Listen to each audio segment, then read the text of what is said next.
নমস্কার, হ্যাংলা হেসেলে আরও একবার আপনাদের সবাইকে স্বাগত জানাই। আর আজকে আমাদের হেসেলে আপনাদের জন্য কি রেসিপি রয়েছে জানতে আমন্ত্রণ জানাবো। আমাদের সঙ্গে আজকে রয়েছেন অরুন্ধতী সেন। প্রথমেই আমন্ত্রণ জানাই, তারপরে অরুন্ধতীদির আরও একটা পরিচয় আছে, সেটা জানাবো। অরুন্ধতীদি, স্বাগত তোমাকে। নমস্কার। অরুন্ধতীদি বলবো না নীনাদি বলবো? কারণ এখন তুমি নীনা হিসেবেই বেশি পরিচিত, তাই তো? নীনাই বল। নীনাদি ঠিক আছে। আচ্ছা, কারণ নীনাদির আরেকটা পরিচয় রয়েছে, যেটা হলো নীনাদি খুব সুন্দর গল্প বলে এবং গল্পটা পডকাস্টে, তাই তো? হ্যাঁ। তো সেই একটা আলাদা পরিচয় রয়েছে এবং অরুন্ধতী সেন হিসেবে অনেকেই চেনেন, নীনাদি হিসেবেও অনেকে চেনেন, অর্থাৎ নীনা সেন, নীনা যাই বলুন না কেন, এটা নামেও একটা পরিচিতি রয়েছে। তবে আজকে কিন্তু একেবারে অন্য রূপে তুমি আমাদের হেসেলে রান্না করছো। হ্যাঁ। এবং সেই রান্নাটা তার মধ্যে তোমার কিছু মানে ইম্প্রোভাইজ করা বিষয় রয়েছে। আচ্ছা, কি করছো সেটা বলো আগে। সব থেকে আগে বলি, তোমার ভীষণ সুন্দর দেখাচ্ছে। আমি তোমার অ্যাঙ্কারিং এর ভীষণ বড় fan. Oh, thank you so much. and I am privileged যে তুমি আমায় নিমন্ত্রণ করে ডেকেছো। আমাদেরও খুব ভালো লাগছে তোমাকে পেয়ে। আরেকটা কথা, তোমার সঙ্গে যখন এমনি অফ ক্যামেরা কথা বলছিলাম তখন দেখছিলাম তোমার চোখ দুটো ভীষণ সুন্দর। তোমাকে দেখতে সুন্দর সেটা তো সবাই বলে নিশ্চয়ই, আর চোখ দুটো ভালো সেটা তোমার কাছ থেকে কমপ্লিমেন্টটা পাচ্ছি। Thank you. Most welcome. I take it as a compliment for sure. Yeah, sure. এবারে বলো কি বানাচ্ছো। আচ্ছা, সব থেকে আগে বলি,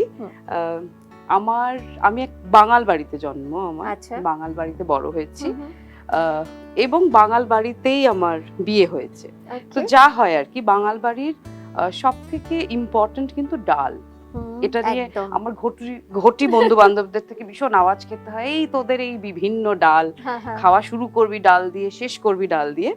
তো এটা কিন্তু ঠিক, ডালটার উপরে আমাদের প্রচুর গবেষণা হয়েছে এবং আমি পার্সোনালি ভীষণ ডাল খেতে ভালোবাসি। তো আজকে যেটা আমরা করছি, এটা আমার শ্বশুর বাড়ির একটা ডেলিকেসি, যেটা ওনাদের রুটস চট্টগ্রামে। তো সেখানকার একটা ডেলিকেসি, যেটাকে আমি ইম্প্রোভাইজ করে বলছি তোমার চিংড়ি মাছ দিয়ে, চিংড়ি মাছ ফোড়ন কলাইয়ের ডাল। আচ্ছা, চিংড়ি মাছ ফোড়ন কলাইয়ের ডাল, তার মানে এটা চিংড়ি মাছ তো থাকছেই, আর মূলত ডাল কিন্তু সেটা চিংড়ি মাছ দিয়ে করছো না? চিংড়ি মাছটা ফোড়নে থাকে। ফোড়ন ডালের যে ফোড়ন ব্যাপারটা হয়, সেটা প্রাইমারিলি গন্ধের জন্য হয়, ঠিক আছে, ফ্লেভারের জন্য হয়।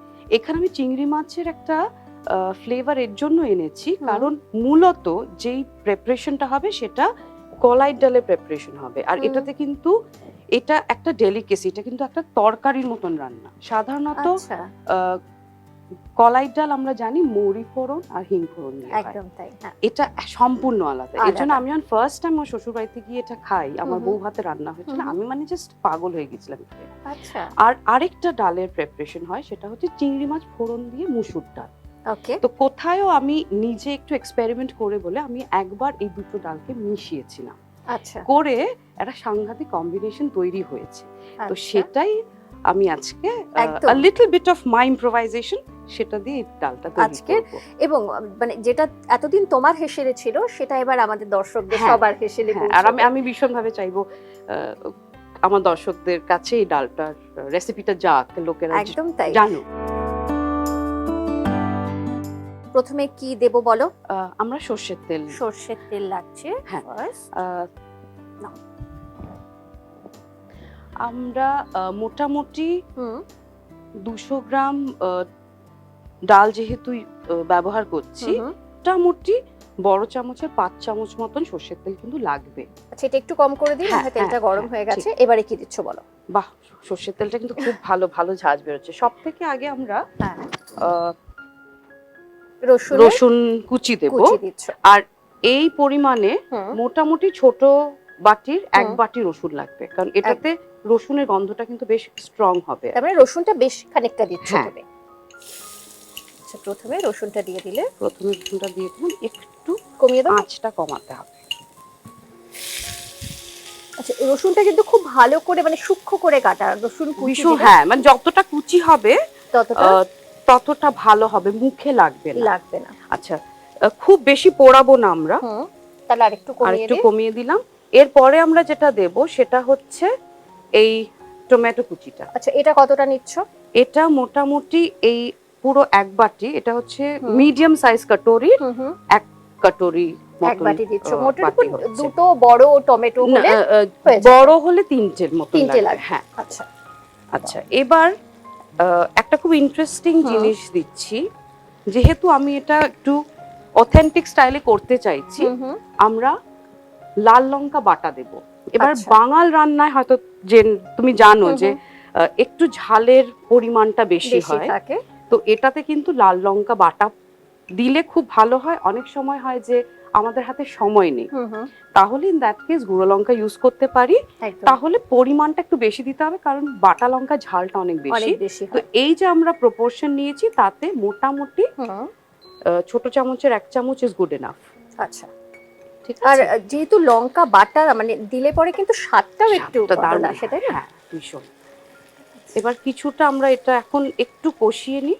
আচ্ছা, তাহলে একটু বাড়িয়ে দিই, একটু বাড়িয়ে দিই। হ্যাঁ, একটু বাড়িয়ে দিলে ভালো হয়।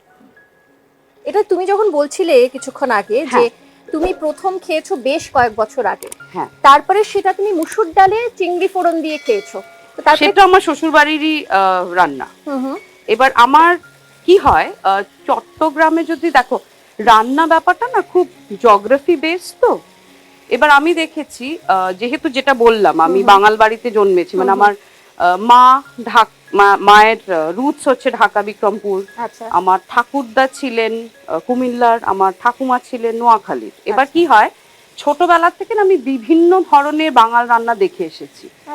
এবার সেই জায়গায় কুমিল্লা হোক নোয়াখালী হোক, আমি দেখেছি পাতুরির কনসেপ্টটা ওখানে বেশি চলে। হ্যাঁ, একটু শুকনোর দিকে খাওয়া। চট্টগ্রামের দিকে যে রান্নাগুলো, শ্বশুরবাড়িতে এসে যে রান্নাগুলো দেখলাম, তাতে না চিংড়ি মাছ সংক্রান্ত রান্না একটু বেশি, রসুনের পরিমাণটা অনেকটা বেশি ইউজড হয়। এর জন্য এদের রান্নায় কষানোটা খুব ইম্পর্টেন্ট। একদম, মানে তুমি এগুলো খুব ভালো করে লক্ষ্য করেছো আর কি প্রথম ভীষণ ভাবে। মানে রান্নার প্রতি তোমার নিজেও আমার সাইজটা দেখতে বুঝতেই পারছো যে খেতে খুব ভালোবাসি, খেতে খাওয়াতে। আচ্ছা, আর আমার পরিবারে মানে সবাই হচ্ছে মানে ওই বলে না যে প্যাশনটা কি, প্যাশনটাই খাওয়ার। এবং তোমার সঙ্গে যুক্ত হয়েছে রান্নাটা। হ্যাঁ, তাই তো, তাই হয়েছে। আচ্ছা, এটা একটু ভালো করে কষিয়ে নিচ্ছি। এবার মোটামুটি যে কষানোটা হয়ে গেছে, এবার আমরা চিংড়ি মাছটা দিয়ে দেব। আমরা চিংড়ি মাছ দিচ্ছি ধরো এখানে ওই 150 গ্রাম মতো, কারণ এটা যেহেতু ফোড়ন হচ্ছে, আমি খুব বেশি চিংড়ি মাছ এটাতে দেব না। ওই চিংড়ি মাছের একটা গন্ধ আছে, যেটা এই মশলাটার সঙ্গে যখন কষানো হবে, তাতে একটা দারুণ ব্যাপার হয় আর কি, মানে যেটা খাওয়ার পরে বোঝা যায়। বাহ, রংটা বেশ লাগছে। হ্যাঁ, এই লাল লাল ব্যাপারটা হবে আর কি। এবার আমরা হলুদটা দিব। এবারে হলুদ দিচ্ছ, হলুদ তো পরিমাণ মতো। হ্যাঁ, এটাই ধরো মোটামুটি ওই ছোট চামচের 1 চামচ মতো দিচ্ছি। আর যেহেতু সেদ্ধর সময় এতে একটু আমরা হলুদ দিইনি, আমি আরেকটু দিয়ে দেব। আচ্ছা, অলরেডি কিন্তু আমরা ডালটা সেদ্ধ করে রেখেছি, তাই তো? এটা নুন দিয়ে সেদ্ধ করেছো না এমনি? আমি 1 চামচ, ছোট চামচের 1 চামচ দিয়ে সেদ্ধ করেছি, তাতে সেদ্ধটা ভালো হয়। আচ্ছা, সেদ্ধ করার সময় ডালটা নিয়ে একটু বলি, যতক্ষণ আমাদের মশলাটা কষছে। এখানে আমরা 200 গ্রাম মতন ডাল নিয়েছি। তো সেদ্ধ করার সময় আমাদের দেখতে হবে যাতে ডালগুলো অতিরিক্ত সেদ্ধ না হয়ে যায়, মানে সেদ্ধ হবে কিন্তু এই দানা দানা ব্যাপারটা যেন থাকে, মানে লেগে যেন না যায়। হ্যাঁ, কারণ খুব জলো জলো হয়ে গেলে এই প্রিপারেশনটা কিন্তু হবে না, কারণ এটা কিন্তু একটু থকথকে প্রিপারেশন হবে, মানে খুব বেশি জল জল প্রিপারেশন হবে না। আচ্ছা, ছোট চামচের 1 চামচ একটু নুনটা দিয়ে দিচ্ছি, কারণ ওখানে তো অলরেডি আমরা সেদ্ধ করার সময় দিয়েছি না। এবার ফাইনালি যখন আমরা ডালটা সেদ্ধ করব, তখন দেখে নেব আর দরকার আছে কি।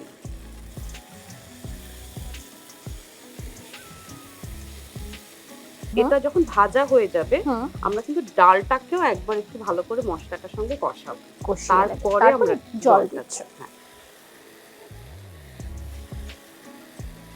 এটা খুব বেশি হাই ফ্লেমে করা উচিত না, আবার খুব বেশি লো ফ্লেমে করা উচিত না, একটু মোটামুটি মাঝারি ফ্লেমে করলে ভালো হয়। একটা জিনিস আমাদের মাথায় রাখতে হবে, যখনই এই ধরনের একটু কষানো হচ্ছে মশলা, একটু মাঝে মাঝে না জলের ছিটা মার। আচ্ছা, এটা হচ্ছে আমাদের বাঙাল পদ্ধতি আর কি। ওকে, জাস্ট এইভাবে একটু ছিপে মারতে হয়। আচ্ছা ঠিক আছে।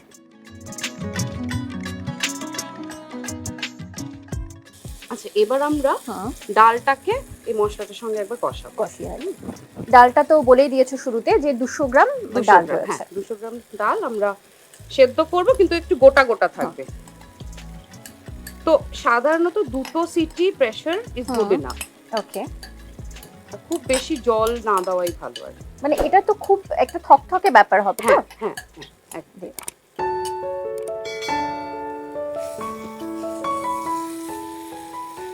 মানে এটা একটা স্পেশাল ডিশ বানানো হয়েছিল, মানে আমার শ্বশুরবাড়ি জয়েন্ট ফ্যামিলি, আমার জেঠি শাশুড়ি ওনাকে মানে ডাক সাইটে রাঁধুনি বলা হতো। আচ্ছা, তো উনি আমার জন্য স্পেশালি এটা বানিয়েছিলেন।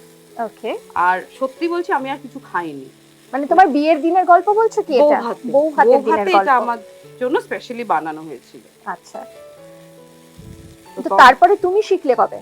ওই সঙ্গে সঙ্গে থেকে থেকে আমার শাশুড়িও ভীষণ ভালো রান্না করতেন। ওকে, তো তখন ওই রাঙামা বলি আমার জেঠি শাশুড়িকে, রাঙামাটা শিখলাম, ওনার পদ্ধতি শিখলাম, আমার নিজের শাশুড়ির পদ্ধতি শিখলাম, করে তারপরে যা হয় আর কি আমি একটু আমার নিজের, তার মধ্যে নিজেরও কিছু রয়েছে বা নিজের স্পেশাল কিছু জিনিস তুমি অ্যাড করেছো, করে এলিমেন্ট দিলাম, পুরো মোটামুটি জিনিসটা ভালোই লাগে আর কি। আচ্ছা, এটাও তুমি হালকা করে ভেজে নিচ্ছ তাই তো ডালটা মিশিয়ে?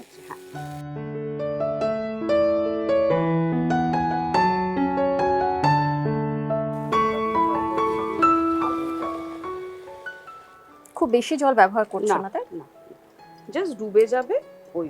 আচ্ছা, তুমি যতটা ধরো লঙ্কা দিলে, কেউ যারা ঝাল খুব বেশি খান তারা তো আরো একটু অ্যাড করতে পারেন। তুমি যদি আমায় জিজ্ঞাসা করো আমরা যে পরিমাণে ঝাল খাই, আমি যা ঝাল লঙ্কার বাটা দিলাম আমি ওটা ডাবল দিতে।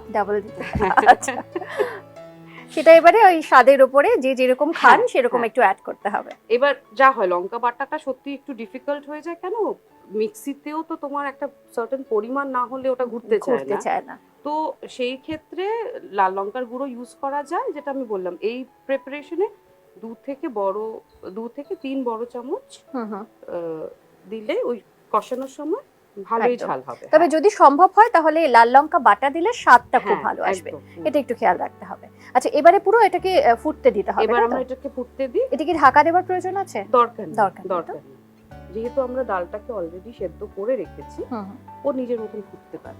ওকে,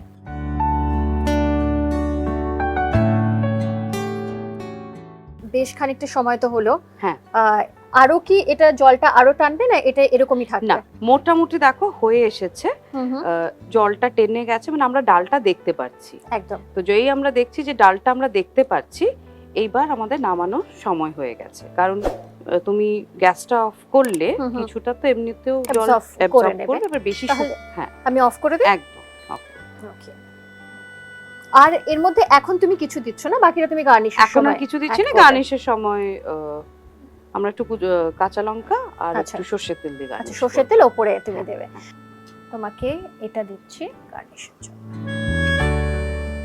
টমেটো আর যে শুকনো লঙ্কা অর্থাৎ লঙ্কা বাটা ব্যবহার করেছো, তার জন্য রংটা খুব সুন্দর হয়েছে, পুরো লাল একটা রং।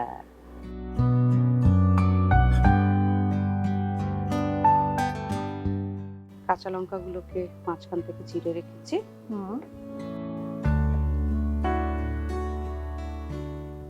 এটা জাস্ট উপর থেকে একটা কাঁচা তেলের একটা গন্ধ আসবে তাই না? জাস্ট এটা হলো চিংড়ি ফোড়ন কলাইয়ের ডাল। সাধারণত কলাইয়ের ডাল চিংড়ি ফোড়ন দিয়ে আমরা খাই না, মানে একটা মানে কলাইয়ের ডাল খাওয়ার একটা সেই হিঙের ফোড়ন দিয়ে, মৌরি ফোড়ন দিয়ে, এটাই আমরা সাধারণত জানি। তবে আজকে একটা নতুন একটা ডিশ বা নতুন একটা রেসিপি তুমি আমাদের দর্শকদের দিলে, সেটা হলো চিংড়ি ফোড়ন দিয়ে কলাইয়ের ডাল। দেখতে খুব সুন্দর হয়েছে, খেতে নিশ্চয়ই ভালো হবে। তুমি তো খেয়েছো, বাকি আমি যেটুকুনি চেখে বুঝলাম ভালো হয়েছে। আর বাকি তো আমাদের যারা দর্শকরা রয়েছেন তারা বাড়িতে একবার ট্রাই করবেন বা বাড়িতে একবার বানাবেন, তারপরে কেমন হয়েছে সেটা কিন্তু অবশ্যই জানাবেন আমাদের। থ্যাংক ইউ সো মাচ নীনাদি। থ্যাংক ইউ সুজাতা, খুব ভালো লাগলো। এতক্ষণ অফ ক্যামেরা অন ক্যামেরা অনেক আড্ডা হলো। আমিও খুব কুকিং একটা স্ট্রেস ফ্রি থেরাপি, তো আমি ভীষণ এনজয় করেছি। আমার একবারও কিন্তু মনে হলো না আমি কোনো স্টুডিও সেটআপে করছি, মনে হচ্ছে বাড়িতেই রান্না করছি। And you've been a wonderful assistant with thank you so much. আবার দেখা হবে অন্য কোনো রেসিপি নিয়ে এরকম আড্ডায়। আমাকে আবার ডেকো। নিশ্চয়ই। খুব ভালো থেকো। আর আপনারা যারা আমাদের সঙ্গে রয়েছেন তারাও অবশ্যই খুব ভালো থাকবেন, এবং তার সঙ্গে সঙ্গে আমাদের যে ইউটিউব চ্যানেল রয়েছে সেটা কিন্তু অবশ্যই সাবস্ক্রাইব করবেন।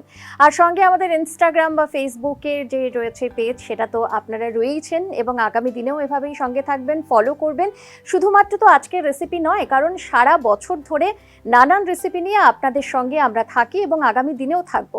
তাই এভাবেই সঙ্গে থাকবেন, ভালো থাকবেন, সুস্থ থাকবেন। নমস্কার।